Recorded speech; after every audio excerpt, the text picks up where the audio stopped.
ഗ്രാമിക ന്യൂസിലേക്ക് സ്വാഗതം. കേരള സാക്ഷരതാ മിഷൻ ബ്രെയിൻ ലിപി പരിഷ്കരണത്തിന്റെ ഭാഗമായി അധ്യാപകർക്ക് പരിശീലന പരിപാടി സംഘടിപ്പിച്ചു. പള്ളിക്കുന്ന് ശ്രീപുരം സ്കൂളിൽ നടന്ന പരിപാടി മിഷൻ അസിസ്റ്റന്റ് ഡയറക്ടർ സന്ദീപ് ചന്ദ്രൻ ഉദ്ഘാടനം ചെയ്തു. പുതിയ ദീപ്തി ബ്രെയിൻ ലിപി ഭാഗമായി പരിഷ്കരിച്ച പാഠപുസ്തകങ്ങൾ ജില്ലാ പഞ്ചായത്ത് പ്രസിഡന്റ് പി ദിവ്യ കൈമാറി.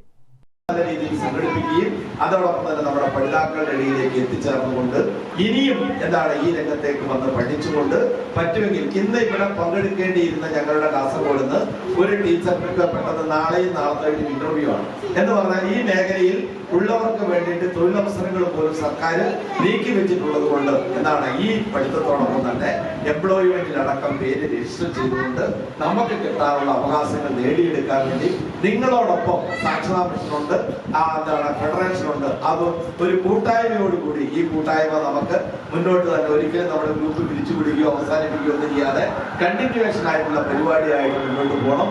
എന്തായാലും വളരെ ഇന്നലെ തന്നെ ഇവിടെ എത്തിച്ചേർന്ന സഹപ്രവർത്തകരുണ്ട്, ഇന്നും എത്തിക്കൊണ്ടിരിക്കുകയാണ്. എന്തായാലും ഈ നല്ല സുന്ദരത്തിൽ ഇവിടെ പങ്കെടുക്കാൻ ഇതിന്റെ വിഷുവിന്റെ 2 ദിവസം മുമ്പാണ് ആലോചിച്ച പരിപാടിയാണ്. മറ്റ് സാങ്കേതിക പ്രശ്നങ്ങൾ ഉള്ളത് കൊണ്ട് അത് മാറ്റിവെച്ച് എന്തായാലും monitoring project coordinator Shaju John അധ്യക്ഷനായി. കോർഡിനേറ്റർ ടോജോ ജേക്കബ് പദ്ധതി വിശദീകരണം നടത്തി. അധ്യാപക forum president M Sudheer, Kannur ജില്ലാ കോർഡിനേറ്റർ പി പ്രശാന്ത് കുമാർ, കാസർഗോഡ് ജില്ലാ കോർഡിനേറ്റർ പി എൻ ബാബു തുടങ്ങിയവർ സംസാരിച്ചു. കണ്ണൂർ, കാസർഗോഡ്, വയനാട്, കോഴിക്കോട് ജില്ലകളിൽ നിന്നായി 50ഓളം അധ്യാപകർ പരിശീലന പരിപാടിയിൽ പങ്കെടുത്തു. ഗ്രാമിക ന്യൂസ്, കണ്ണൂർ.